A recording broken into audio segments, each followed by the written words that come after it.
एक डायर में फूल फूलल दू, एक बहिन एक भाई।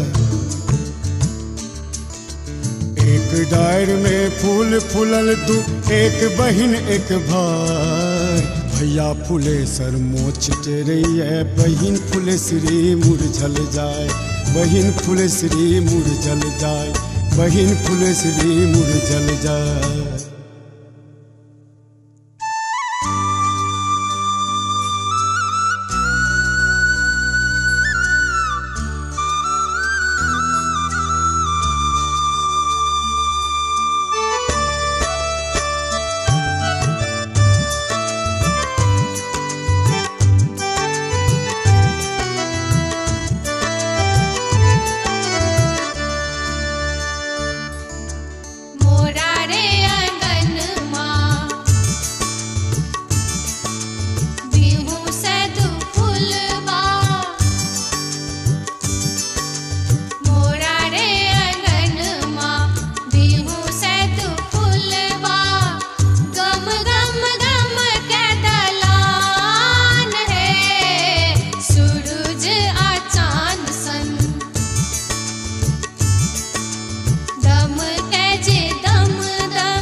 छै टाटा घर तै पर चुबैत चार छै, तै पर चुबैत चार छै।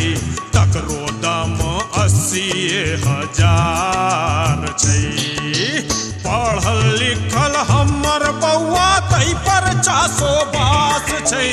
सोचू अपने एकर की बाजार छै, सोचू अपने एकर की बाजार छै।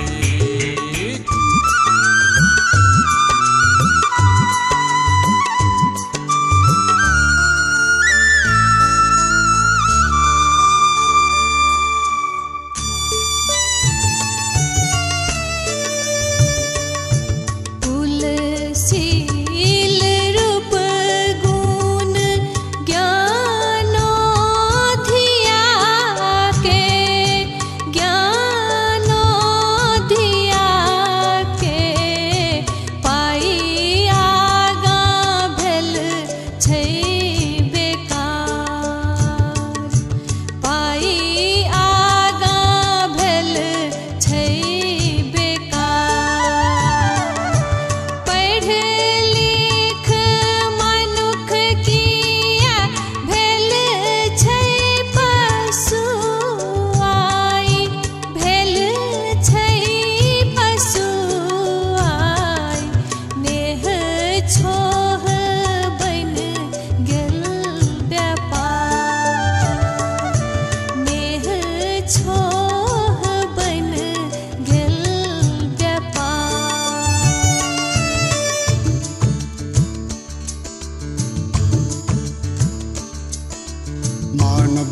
हिलकोर लागल देख अजब ई रीत मानवता हिलकोर लागल देख अजब ई रीत दीप चेतना के जरी उठले गोलक सब मिल ई नवगीत गोलक सब मिल ई नवगीत गोलक सब मिल ई नवगीत एही तिलकक चलन के हटे भई हम ताकू मिथिला के सब मिल मिटे भई हम बेटी के मर्यादा बढ़े भई हम पाठ खुद बेचवा सबके पढ़े भई हम आय संकल्प चानन लगे भई हम नव निर्माणक आग सगे भई हम स्वयं जागव आ सबके जगे भई हम मायर तिलकक असुर के भगे भई हम मायर तिलकक असुर के भगे भई हम स्वयं जागव आ सबके जगे